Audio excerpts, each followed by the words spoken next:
Former Fox News cable host Tucker Carlson wielded immense power over Republicans, and at one point sought to broker the Republican speakership selection, a former producer said Tuesday.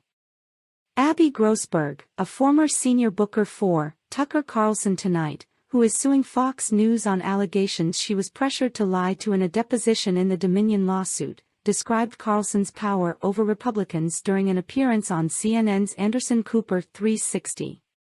His lieutenant, Justin Wells, who was fired along with him, "I have messages I was just looking at today saying, we are the most powerful political platform in the Republican Party. And they acted that way, especially leading up to the 2022 midterms," Grossberg said. "They would say, there was like Ron Johnson, for example, the office called me and said, he'll come on the show, but are you going to destroy him because this will ruin his chances? It will be over for him." So the politicians were terrified of him? Cooper asked. "They were, and that was a power that I was terrified of too," Grossberg said. "I don't think journalists should have that kind of power to threaten and believe people, and Tucker did and reveled in it. I mean, they believed that he could broker who was House Speaker. He wanted to do that live on air, but Kevin McCarthy said no."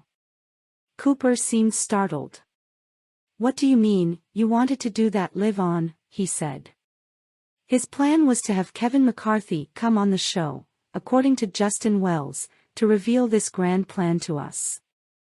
She said Carlson a few days earlier had set some terms for McCarthy. Wells described the plan to Grossberg, saying, "Tucker's gonna first have Kevin McCarthy on, hear him beg and grovel. Then we'll bring in Matt Gaetz, and Matt Gaetz will then kind of set his terms, then Tucker will set his terms that McCarthy has to agree to those terms. We're gonna make this whole thing happen on air and save the Republican Party."